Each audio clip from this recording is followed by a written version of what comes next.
గౌతమ్ బుద్ధుడు వర్ధమాన మహావీరుడు. వీళ్ళిద్దరూ బౌద్ధ మతానికి జైన మతానికి సంబంధించిన మహానుభావులు. కానీ అదే కాలంలో వీరిద్దరికి సవాలు విసిరిన మూడో శక్తి గురించి మీకు తెలుసా? చరిత్ర దాచిపెట్టిన ఆ మతం పేరు అజీవికం.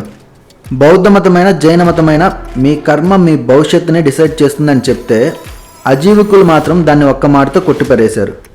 వాళ్ళేం చెప్తారంటే, నీ తలరాత ముందే రాసిపెట్టింది, నువ్వు మార్చడానికి ఏం లేదు, నువ్వు మంచి చేసినా చెడు చేసినా జరగాల్సింది జరిగి తీరుతుందంతే. ఈ ఒక్క సిద్ధాంతం మౌర్య చక్రవర్తులను సైతం ఆకర్షించింది. ఆలోచించండి, ఒక రాజు యుద్ధంలో లక్షల మందిని చంపినా అది అతని పాపం కాదు, వాళ్ళ తలరాత. పాలకులకు ఇంతకన్నా గొప్ప రక్షణ కవచం ఇంకేముంటుంది?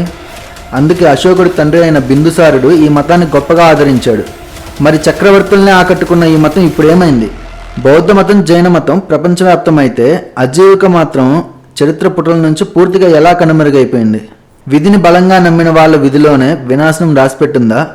ఈ రహస్యంపై మీ అభిప్రాయం ఏంటో కింద కామెంట్ చేయండి. ఇలాంటి మరెన్నో చరిత్ర దాచిపెట్టిన రహస్యాల కోసం లెజెండ్స్ ఆఫ్ ఆర్యావర్త ఛానల్ని సబ్స్క్రైబ్ చేసుకోండి.